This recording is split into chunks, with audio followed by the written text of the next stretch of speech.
केंद्र परीक्षा दिली होती, त्याचा सर्वोच्च न्यायालयात याचिका दाखल करण्यात आलेली आहे कट ऑफ डेट संदर्भात.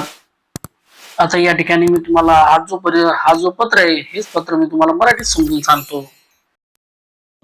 बघा, सर्वोच्च न्यायालय सुनावणी केंद्र परीक्षा प्रकरण. सुप्रीम कोर्ट ऑफ इंडिया मध्ये आज केस क्रमांक 61 आनंद वाघ विरुद्ध महाराष्ट्र राज्य यावर सुनावणी झाली. म्हणजे कालची तारीख 20 एप्रिल 2026 अशी होती.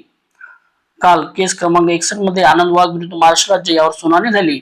कोर्टाचा महत्वपूर्ण निर्णय असा लागला, कट ऑफ डेट संदर्भात पुढील सुनावणीसाठी 29 एप्रिल 2026 ही तारीख निश्चित होईल. बघा, कट ऑफ डेट कोणती घ्यायची या संदर्भात ही सर्वोच्च न्यायालयात याचिका दाखल करण्यात आली आहे. तोपर्यंत राज्य सरकारने केंद्र पदस्थापना भरतीची कोणती पुढील प्रक्रिया करू नये असे स्पष्ट आदेश आहे. यामुळे सध्या सुरू असलेल्या प्रक्रियेला तात्पुरती स्थगिती मिळाली आहे, स्टे ऑर्डर मिळालेला आहे. पुढील निर्णायक टप्पा 29 एप्रिल रोजी होणाऱ्या सुनावणीकडे सर्वांचे लक्ष लागले आहे.